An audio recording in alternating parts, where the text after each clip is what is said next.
परंपरा प्राप्त। नमो ब्रह्मादिभ्यो ब्रह्म विद्या संप्रदाय कर्तृभ्यः वंश ऋषिभ्यः नमो महद्भ्यः। सत्संप्रदाय से विद्या की प्राप्ति होनी चाहिए।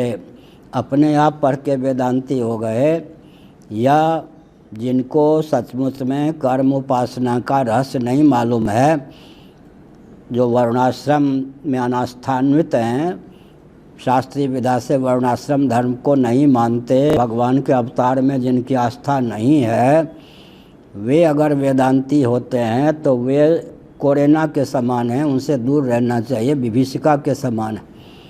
आर्य समाजी सज्जन मेरे बहुत लाडले प्यारे, बड़े चाव से मेरा प्रवचन आर्य समाजियों के गर्भ में हुआ है, राजस्थान इत्यादि में। तो मैं संकेत करता हूँ, आर्य समाजी सज्जन अवतार न माने हमें कोई आपत्ति नहीं, वेदांती होकर अवतार न माने तो वेदांती नहीं। अंतर है, मैं गंभीर बात कह रहा हूँ। जिसके यहाँ भगवान निमित्त और उपादान दोनों कारण नहीं हैं, उसके यहाँ भगवान का साक्षात अवतार हो नहीं सकता। तो वो तो एक दार्शनिक पक्ष हुआ ना। जो भगवान को जगत बनाने वाले मानते हैं, जगत बनने वाले नहीं मानते, अभिन्न निमित्तोपादान कारण नहीं मानते, वो अगर अवतार का निराकरण करते हैं तो उनके लिए शोभा है। लेकिन वेदांत प्रस्थान को मानने पर ब्रह्मसूत्र का अध्ययन कोई करना चाहे।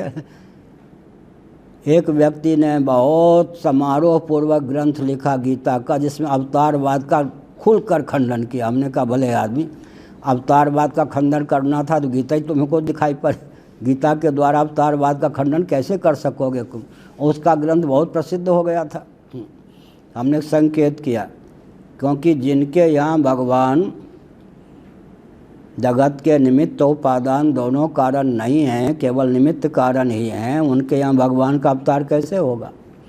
और जो भगवान को नहीं मानते, उनके यहाँ भगवान का अवतार कैसे होगा। न रहे बाँस न बने बाँसुरी, न बने बाँसुरी न बजे बाँसुरी। जैसे जैनों के यहाँ भगवान का अवतार कैसे होगा। अवतार को तो मानते हैं, मुक्त जीव का अवतार हो सकता है, भगवान का अवतार तो नहीं होगा। जो भगवान को ही नहीं मानते, मान लो भगवान को मानते हैं, नैयायिक भगवान को मानते हैं, वैशेषिक भगवान को मानते हैं, शेषवर सांख्यवादी जिनको योगी कहते हैं वे भगवान को मानते हैं। क्लेश कर्म विपाक आशय से परामृष्ट पुरुष विशेष का नाम उनके यहाँ ईश्वर है, योग दर्शन के अनुसार। एक बहुत विचित्र बात है, पूर्वाचार्य महाभाग स्वनाम धन श्री निरंजन देव जी महाराज को मैंने एकांत में शुभ संदेश दिया, तो बहुत उन्होंने कलकत्ता की बात है आशीर्वाद दिया। स्वामी दयानंद जी के आर्य समाजी सज्जनों में खंडन नहीं कर रहा हूँ, उनका प्रबल मंडन कर रहा हूँ। चूँकि उन्होंने जगत का केवल निमित्त कारण भगवान को माना, इसलिए उनके मत में अवतार नहीं हो सकता, वो दूषण नहीं है। अभिन्न निमित्तोपादान कारण मानने वाले वेदांती अगर अवतार नहीं मानते हैं तो वो बख्शे नहीं जाएंगे, छोड़े नहीं जाएंगे, क्योंकि उनके प्रस्थान के अनुसार उनकी मान्यता नहीं है। तो एक विचित्र बात है कि स्वामी दयानंद जी ने उस समय की हिंदी भाषा में, एक दयानंद जी हुए हैं सनातनी, उनका भी ग्रंथ है अपने पुस्तकालय में। आजकल बहुत से आर्य समाजी सज्जन क्या करते हैं, वो दयानंद जी की हिंदी बहुत परिष्कृत, ये सनातनी दयानंद जी, उनके पक्ष को लेकर के कहते हैं स्वामी दयानंद जी का वचन है। तो दयानंद जी की हिंदी उस समय की थी सत्यार्थ प्रकाश में, मूल अगर आपके पास है तो सत्यार्थ प्रकाश के भी 2 दिन संस्करण शोधित निकले हैं, मूल सत्यार्थ प्रकाश भी मेरे पास है। तो दयानंद स्वामी ने अवतार का निराकरण करने के लिए अपने प्रस्थान की सीमा में, सुनिए, अपने प्रस्थान की सीमा में अवतार का निराकरण के लिए उस समय की हिंदी में जो 4-5 वाक्य लिखा, उसका मैं मूल ढूंढने लगा। तो योग दर्शन पर जो विज्ञान भिक्षु महोदय की टीका है, उसमें मूल मिल गया। यद्यपि स्वामी दयानंद जी ने कहाँ से वो युक्ति ली, उस मूल उद्गम स्थान का उल्लेख नहीं किया सत्यार्थ प्रकाश में, लेकिन ज्यों के त्यों संस्कृत मूल मुझे प्राप्त हो गया। कहाँ? विज्ञान भिक्षु जी ने जो योग दर्शन पर टीका लिखी है, तो योग दर्शन की टीका लिखी तो योग सिद्धांत की सीमा में तो भगवान का अवतार साक्षात नहीं हो सकता है, क्योंकि वो तो जगत के केवल निमित्त कारण है, उपादान कारण नहीं है। तो विज्ञान भिक्षु ने संस्कृत में जो पंक्तियाँ लिखी, ज्यों के त्यों उसका उस समय की हिंदी में अनुवाद है सत्यार्थ प्रकाश में। मैंने जब मूल दिखाया पूर्वाचार्य महाराज को बहुत आशीर्वाद दिया, बहुत अच्छा। मैं उस समय शंकराचार्य पद पर नहीं था, उन्होंने 92 में प्रतिष्ठित किया मुझे इस पद पर, उससे पहले की बात है। तो मूल मिल गया कि विज्ञान भिक्षु जी ने अवतारवाद के निराकरण में जो संस्कृत में पंक्तियाँ लिखी हैं, उन्हीं को उस समय की हिंदी में स्वामी दयानंद जी ने समुद्रित किया, लेकिन उनका नाम लिए बिना। लेकिन एक विचित्र बात है, हम लोग आर्षक ग्रंथों के अनुसार वचन प्राप्त करते हैं। एक विचित्र बात है कि अवतारवाद का निराकरण उतना प्रबल ढंग से उन ग्रंथों में दृष्टिगोचर नहीं होता जिन ग्रंथों में अवतारवाद का खुलकर वर्णन है। देवकी जी ने जो वर्णन किया है, रूपम यत्ते अव्यक्त रूपम, रूपम यत्तत् अव्यक्त रूपम, वंशीधरी टीका देखिए, 9 हेतु दिया गया है। 9 हेतुओं से भगवान का अवतार नहीं हो सकता। वंशीधरी टीका हमने अपने ग्रंथों में वंशीधरी जो टीका है उसको हिंदी में करके कुछ व्याख्या पूर्वक उद्धृत की है। वंशीधरी जी ने देवकी जी के वचन को, और भी सामने भगवान श्री कृष्ण बाल गोपाल के रूप में उनके सामने, अद्भुत बालक के रूप में उनके सामने हैं। उस समय देवकी जी का वचन है, भगवान ही के सामने वचन है, और जिनके गर्भ से भगवान का आविर्भाव हुआ उन्हीं का वचन है। अव्यक्त हैं, आद्य हैं, एक एक शब्द जो है उससे अवतारवाद का खंडन होता है। इसका मतलब क्या है? सामान्य रीति से केवल युक्ति के धरातल पर तो आपका अवतार हो ही नहीं सकता है। मैंने पाठ में बताया था ना, ये अवतार किसका होगा? अवतार बने जन्म, अवतार का अर्थ होता है जन्म ना। जन्म कर्म च में दिव्यम, दिव्य लगा दीजिए तो भगवान के साथ जुड़ जाएगा, और दिव्य लगा दीजिए तो हम लोगों के साथ जुड़ जाएगा। अवतार का अर्थ होता है जन्म, अभिव्यक्ति, अभिव्यक्त पदार्थ अवतीर्ण पदार्थ माना जाता है। तो सत से सत की उत्पत्ति नहीं हो सकती, सत से असत की उत्पत्ति नहीं हो सकती, सत से सदसत की उत्पत्ति नहीं हो सकती।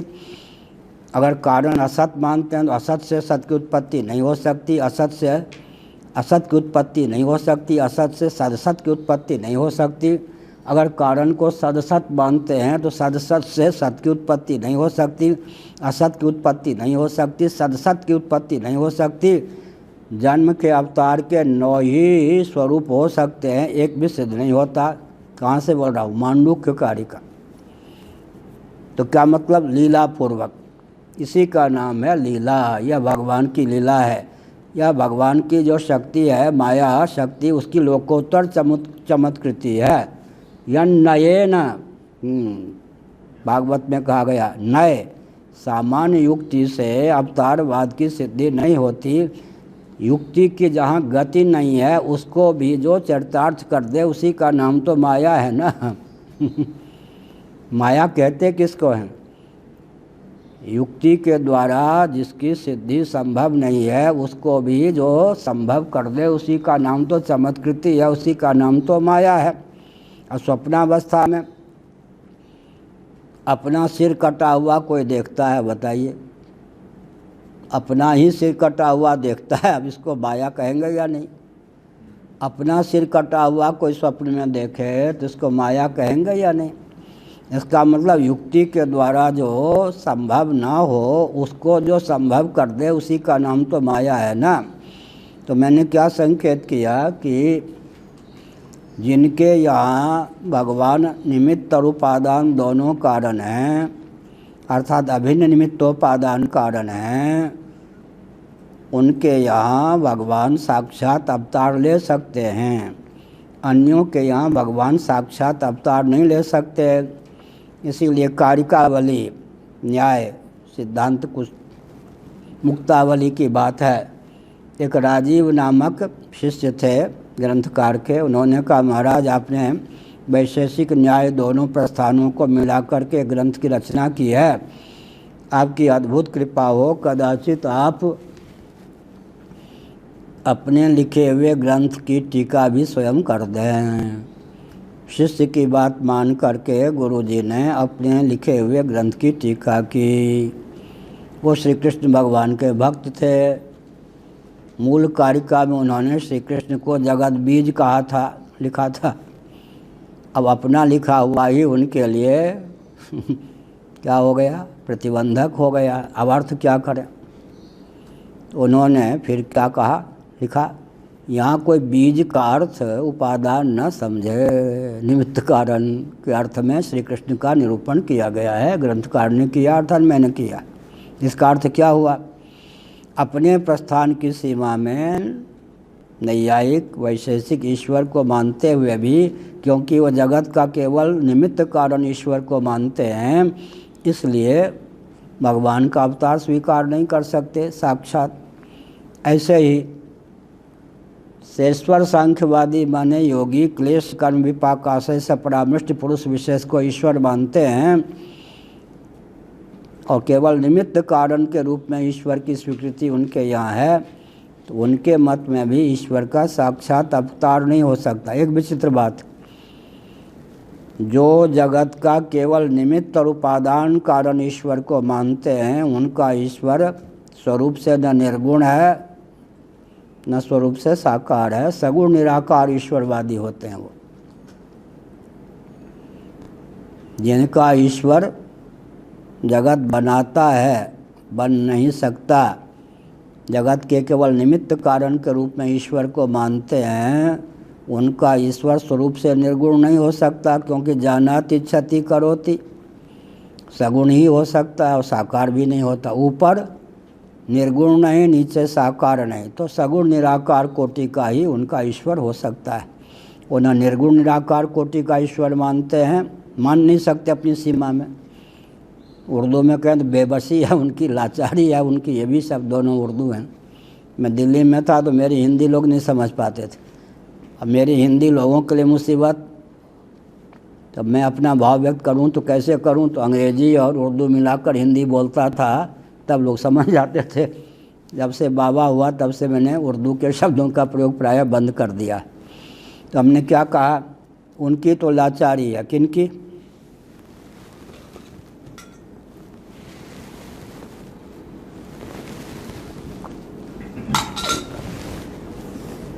जो भगवान को जगत बनाने वाला ही समझते हैं, उनका ईश्वर स्वरूप से निर्गुण नहीं होगा। वो अवतार को नहीं मान सकते, इसलिए उनका ईश्वर साकार भी नहीं होगा, तो सगुण निराकार कोटि का। नैयायिकों का ईश्वर सगुण निराकार कोटि का, वैशेषिकों का ईश्वर सगुण निराकार कोटि का, शेश्वर सांख्यवादी योगियों का ईश्वर सगुण निराकार कोटि का। न साकार नीचे न ऊपर निर्गुण। अब इसमें कुछ सांकर्य भी हो गया है। अवतार को भी मानते हैं और भगवान को अभी निमित्तोपादान कारण नहीं मानते। कुछ वैष्णव ऐसे भी हैं, मान लीजिए मध्य की ओर में संकेत कर रहा हूँ, श्री मध्य की ओर। कुछ ऐसे नए वैष्णव हो गए जो भगवान को स्वरूप से निर्गुण नहीं मानते। अचिंत्य कल्याण गुणगण निलय भगवान हैं, लेकिन इसका अर्थ क्या हुआ, स्वरूप से भगवान निर्गुण नहीं है, स्वोचित अपने अनुकूल अचिंत्य कल्याण गुणगण निलय भगवान हैं। वात्सल्य सौरस इत्यादि दिव्याति दिव्य गुणगण भगवान में हैं। तो फिर भगवान को श्रुति ने निर्गुणम निष्क्रियम ये सब क्यों कहा, जीवनिष्ठ है गुणगण रहस्य रहित, गुणगण से रहित। मेरे सामने एक समस्या आ गई। हमारे पूज्य गुरुदेव धर्म सम्राट स्वामी श्री करपात्र महाभाग ने वेदार्थ पारिजात वेद भाष्य की भूमिका के रूप में लिखा एक आर्य समाजी सज्जन बरेली के वेदार्थ कल्पद्रुम नाम से उसका खंडन किया। अब आर्य समाजी सज्जन हो और कल्पद्रुम माने तो उनका पक्ष खत्म हो जाता। नाम ऐसे सिद्ध होता है कि आर्य समाजी हृदय से नहीं होंगे, या नाम उन्होंने पारिजात का पर्याय ढूंढ लिया कल्पद्रुम। कल्पद्रुम आर्य समाजी सज्जन कैसे कह सकते? कल्पतरु को मानेंगे तो स्वर्ग को भी मानना पड़ेगा, देवताओं को साकार भी मानना पड़ेगा, तो नाम ही विचित्र है। खंडन करने के लिए नाम जो ग्रंथ का चुनना चाहिए था उन्होंने अनुकृति की, वेदार्थ पारिजात का खंडन उन्होंने किया वेदार्थ कल्पद्रुम से।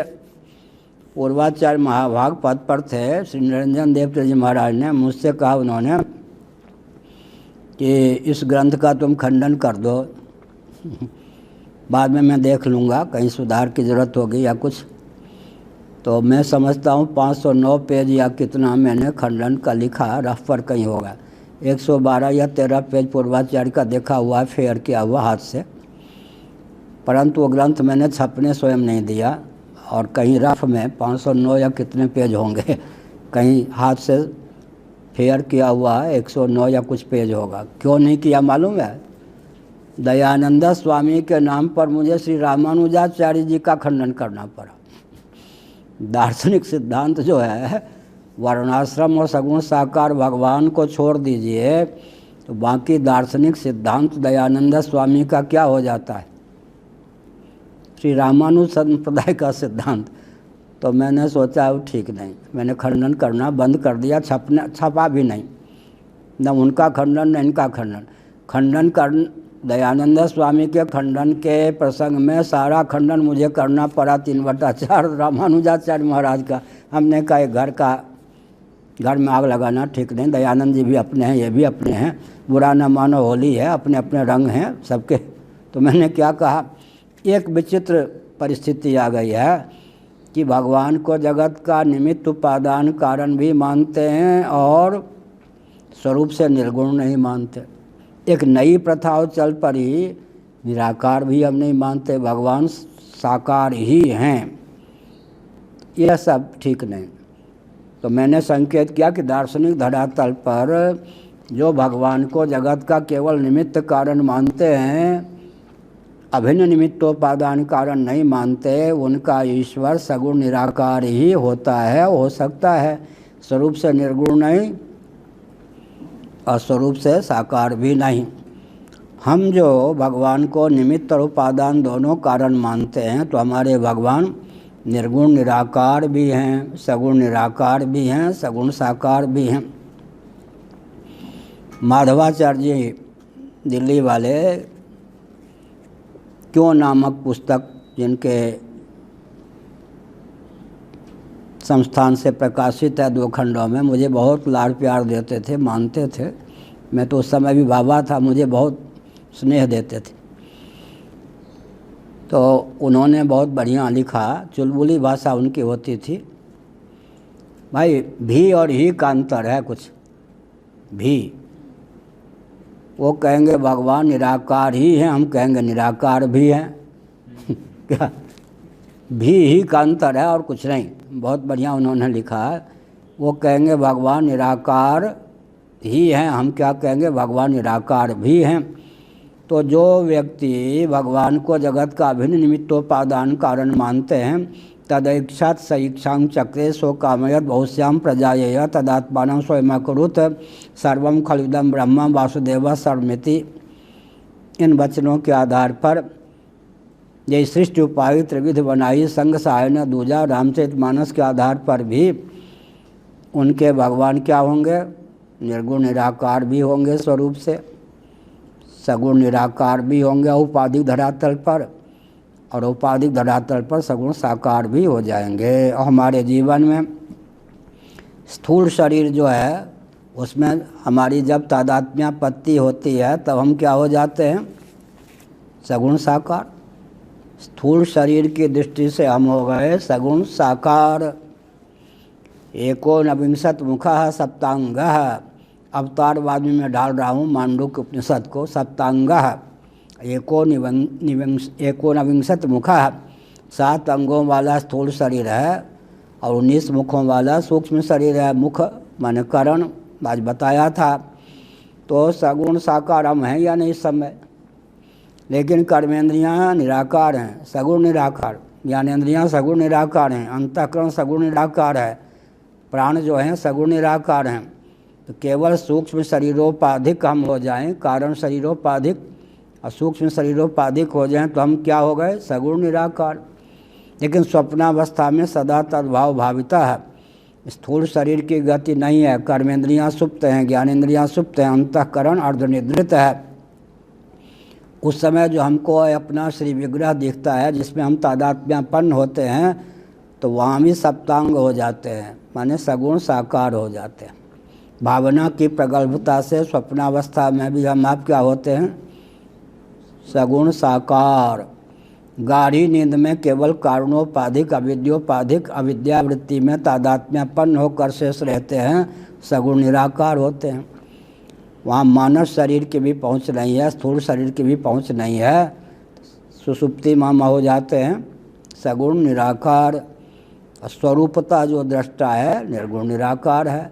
तो हम भी स्वरूप की दृष्टि से निर्गुण निराकार हैं और सूक्ष्म कारण शरीर की उपाधि में तादात्म्यपत्ति को लेकर सगुण निराकार हैं, और मनोराज्य की दृष्टि से और स्थूल शरीर में तादात्म्यपत्ति की दृष्टि से सगुण साकार हैं।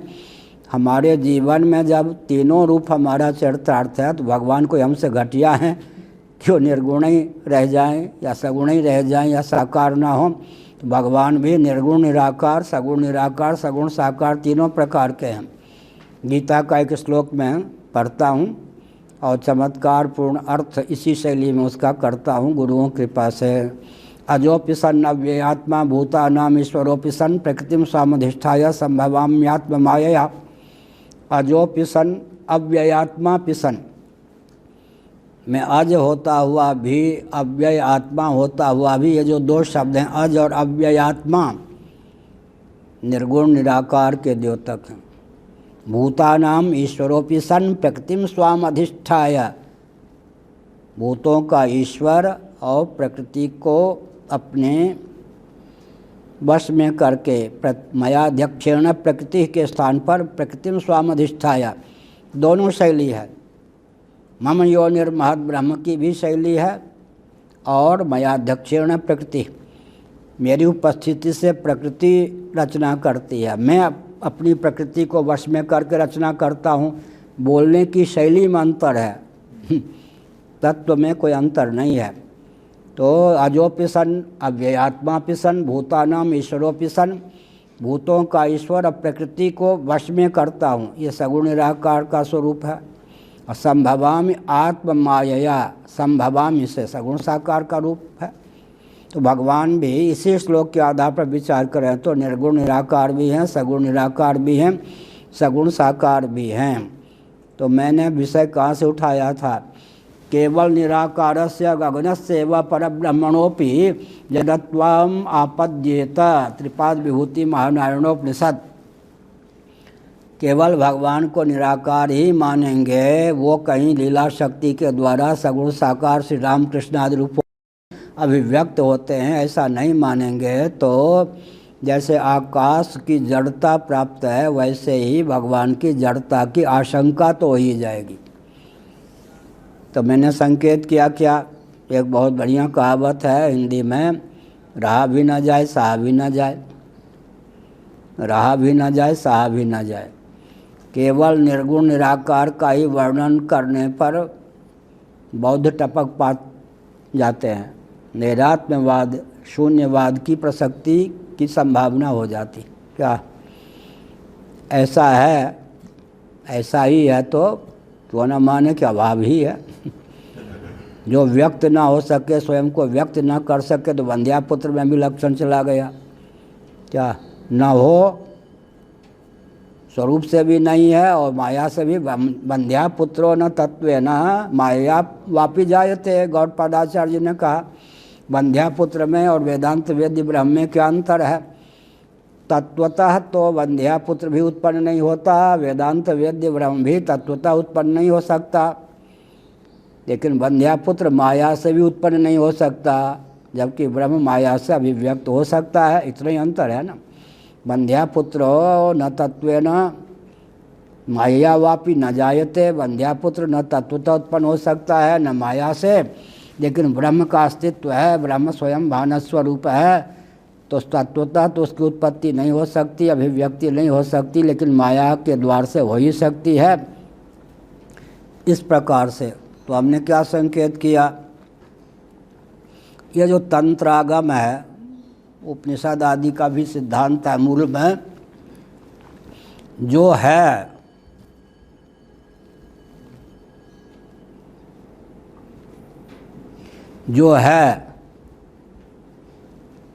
उसको व्यक्त होना चाहिए।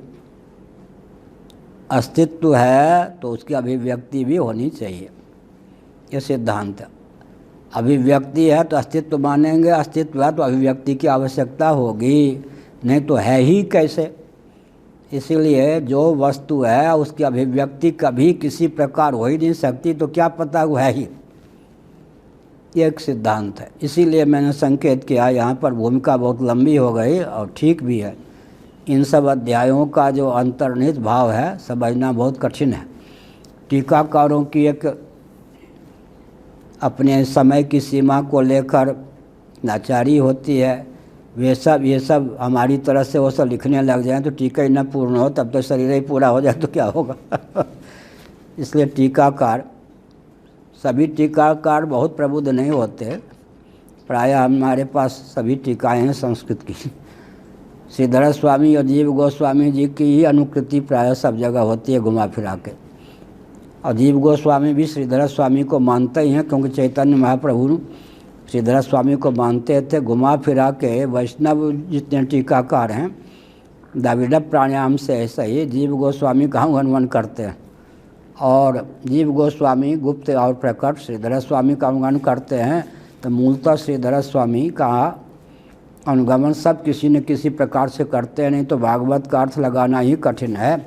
इसलिए मैंने संकेत किया, क्या संकेत किया कि जिसका अस्तित्व है उसकी अभिव्यक्ति भी होनी चाहिए। जो अभिव्यक्त है उसका मौलिक स्वरूप, अभिव्यक्त है तो उसका कोई रूप तो होना ही चाहिए, स्वरूप भी होना चाहिए। तो अभिव्यक्ति का आलम्बन लेकर मौलिक स्वरूप पर, मौलिक स्वरूप की अभिव्यक्ति होनी चाहिए। कोई वस्तु है और उसकी अभिव्यक्ति ही नहीं है तो फिर वो वस्तु है ही, इसमें क्या प्रमाण। इसलिए यहाँ पर एक विचित्र बात है। तो